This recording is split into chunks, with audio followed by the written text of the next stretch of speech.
Com certeza você conhece alguém que tem hipertensão. Algum familiar, amigo, parente, às vezes até você tem a hipertensão. É muito importante que a gente entenda o que é hipertensão, o que causa, o que acontece no nosso organismo quando a gente tem hipertensão, até também para entender o porquê que que você vai utilizar tal fármaco, porque seu parente ou seu familiar vai usar aquele ou aquele fármaco. Porque a gente vê dentro do consultório, né, muita coisa errada acontecendo. E nossos professores, né, sempre avisam a gente, alertam a gente, tem essa preocupação, só que é muito difícil a população mesmo ter acesso às falas que eu vejo de preocupação dos meus professores, por exemplo. Então eu acho uma plataforma muito interessante essa aqui do YouTube para poder fazer um papel aí de conscientização da população. Então falar sobre hipertensão, falar sobre a doença vascular hipertensiva é uma questão de utilidade pública. Por isso que desde já eu peço para você se inscrever no canal e ajudar a compartilhar, porque o canal está crescendo bastante e ele pode crescer mais ainda.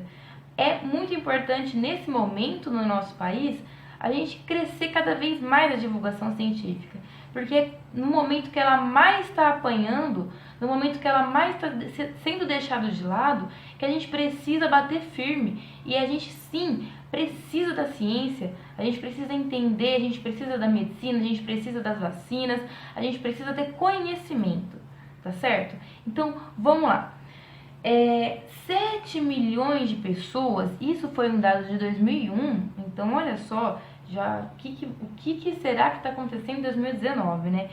7 milhões de pessoas morreram por causa de hipertensão, mais ou menos de 13 a 15% do total de mortes do mundo. E a hipertensão, ela vem só aumentando os seus números. Se a gente fosse colocar em anos de vida perdidos, seriam 92 milhões de anos de vida perdidos por incapacidade em todo o mundo atribuída à hipertensão. A terapia antihipertensiva, normalmente ela consegue resolucionar os problemas que podem gerar em órgãos-alvo, né? Porque quando a gente pensa em hipertensão, a gente não está falando só de pressão alta, a gente está pensando em tudo que pode causar de mal para os seus outros órgãos. E isso pode ser evitado se a pessoa tem um conhecimento sobre o seu corpo, se ela tem um acompanhamento médico, se ela toma algumas atitudes na vida dela. E o que acontece é que quando você entra com a terapia antihipertensiva, você vai diminuir o risco de doença cardiovascular. Doença cardiovascular essa que gera, né, a principal causa de morte aí no mundo. Então o que acontece é que a gente tem uma grande parte da população que não é tratada, e se tratada faz de maneira errada. Então essa questão que eu falei da preocupação dos meus professores é quando chega o paciente e fala: eu tô tomando muito remédio, então eu resolvi parar de tomar esse daqui, por exemplo. Porque mostra um desconhecimento sobre o próprio corpo, sobre a própria patogenia, né, sobre a própria doença que a pessoa tem. Esse tema eu coloquei como um vídeo que as pessoas deveriam assistir, porque no desenvolvimento das sociedades industriais, a gente está vendo um aumento desse tipo de doença crônica, e mais, 30% da população dos Estados Unidos hoje tem hipertensão. 30%. E quando a gente olha para os pacientes, né, que têm idade superior a 60 anos, a prevalência é de 65%. É muita gente. Quando a gente pensa nessa faixa adulta, né, essa faixa aí de 30% nos Estados Unidos, dá um equivalente a 65 milhões de indivíduos com hipertensão. E o que é então a hipertensão? É quando você tem um aumento da sua pressão arterial. E como que eu vou saber disso? Quando você vai no médico e ele vai aferir sua pressão quando você está sentado uma vez e dá acima de 140/90, e depois no segundo momento isso acontece de novo, você já pode ser classificado como hipertensão no estágio 1. Estágio 1 é acima de 140/90. Para começar explicando os mecanismos da hipertensão, eu vou falar sobre o volume intravascular, que é um mecanismo importante.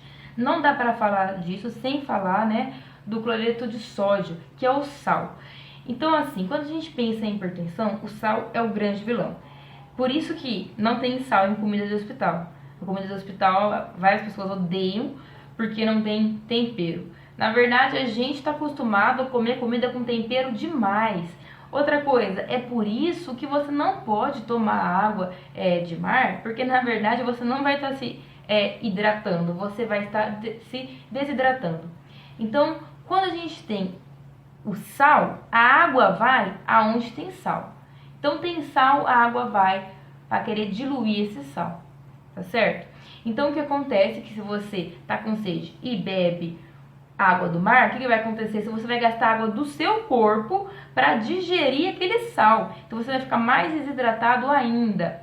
Ah, eu fui e comi alguma coisa que tem muito sal. O que vai acontecer? O meu rim vai querer tirar isso. No primeiro momento, ele não vai dar conta de tirar todo esse sal. O que vai acontecer então? A água vai aonde tem sal. Então você vai aumentar o seu volume. Você vai aumentar o volume sanguíneo do seu corpo, você vai aumentar o débito cardíaco do seu coração.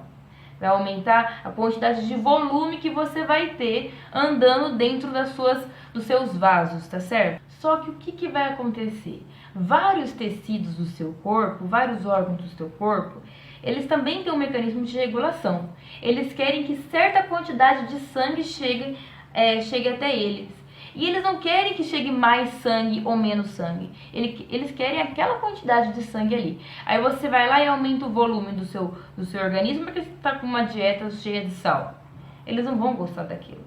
Pera aí. Então aqui, nessa minha região, que tava passando 1 litro, tá passando 2 litros, por exemplo, tá? Eu não vou dar conta, não era isso que eu queria pra minha vida. Eu não nasci pra aguentar 2 litros. O que ele começa a fazer essa região? Começa a ter mecanismos para aumentar a resistência, para fechar o calibre desse vaso. Então eu sou um órgão, vai de conta, sei lá, o baço, qualquer órgão aí. Vai passar 1 litro aqui, tá passando 2 litros, vamos fechar os nossos vasos, então vamos fechar aqui, para quê? Para passar menos. O que vai acontecer? Eu vou aumentar a resistência vascular. Então você vai tendo, tá? Quando a pessoa tem hipertensão, um aumento da resistência vascular dos vasos dela. Eles começam a fechar, diminuir o tamanho, tá, do raio deles. Então, o que vai acontecer?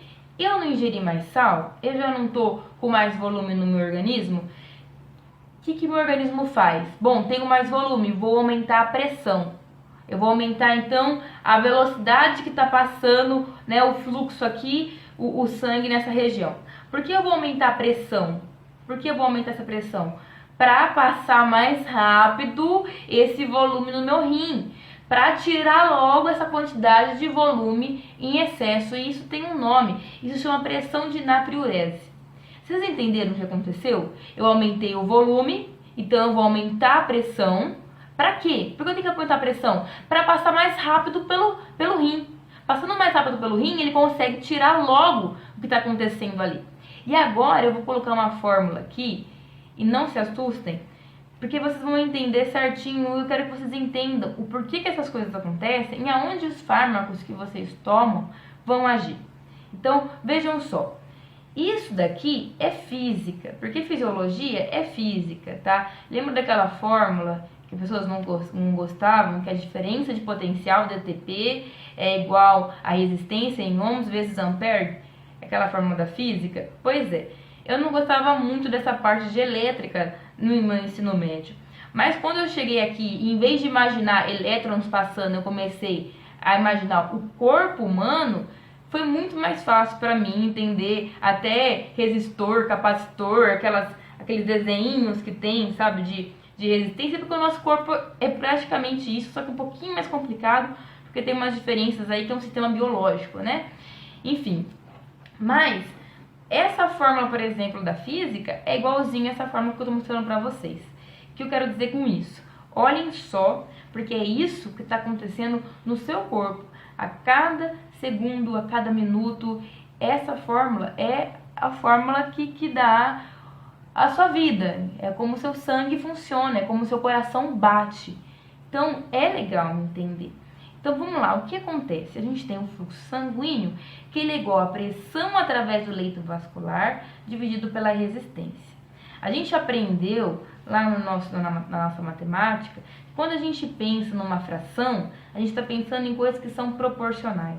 Então vocês concordam comigo que se a resistência vascular aumentar, quem é que vai diminuir o fluxo sanguíneo?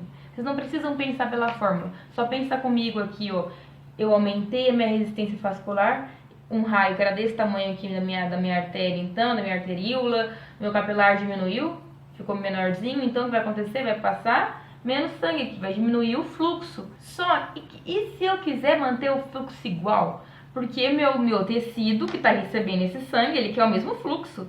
Ele nasceu, ele tem um script dele, que ele quer aquela quantidade de sangue. E você não vai mexer nisso. Então, como eu resolvo? Se eu tenho uma resistência aumentada, eu vou aumentar a pressão. Eu vou aumentar a velocidade que está passando aqui para eu conseguir ter meu fluxo. É só você olhar aqui nessa equação, então. Então, a pressão arterial e a resistência, elas são proporcionais. O que é inversamente proporcional nessa equação? O fluxo sanguíneo e a resistência vascular. Então, quanto maior meu fluxo, menor a minha resistência, para eu manter uma mesma pressão. E não faz sentido? Faz todo sentido. É só você pensar, se eu tenho uma menor resistência, quanto maior o meu calibre, maior vai ser o fluxo. Não é por isso que a nossa aorta, que está saindo aqui do coração, que é um vaso grande, tem um fluxo enorme? Não é? Então, para eu finalizar esse vídeo, porque senão vocês vão me matar, então, normalmente, quando eu como sal bastante, o meu rim, ele faz o trabalhinho dele e consegue retirar esse sal, tá certo? Agora, se eu tiver um problema no meu rim, aí é mais fácil de hipertensão por causa do sal. E muitas vezes vai ser diálise. É o seguinte, quando a gente pensa em hipertensão, não dá para falar só de sal. Tem vários mecanismos aí do sistema nervoso autônomo, do sistema renina, angiotensina, aldosterona. Existem fatores genéticos, existem outras doenças que vão causar essa hipertensão secundária. Então, essa conversa, ela não termina aqui. A gente precisa entender outras coisas, inclusive a gente precisa entender como que é a prevenção disso e qual que é a importância da gente prevenir a hipertensão. Ela é uma vilã, se não tratada, dá muito problema, tá bom? Então, vou continuar esse vídeo. Até mais!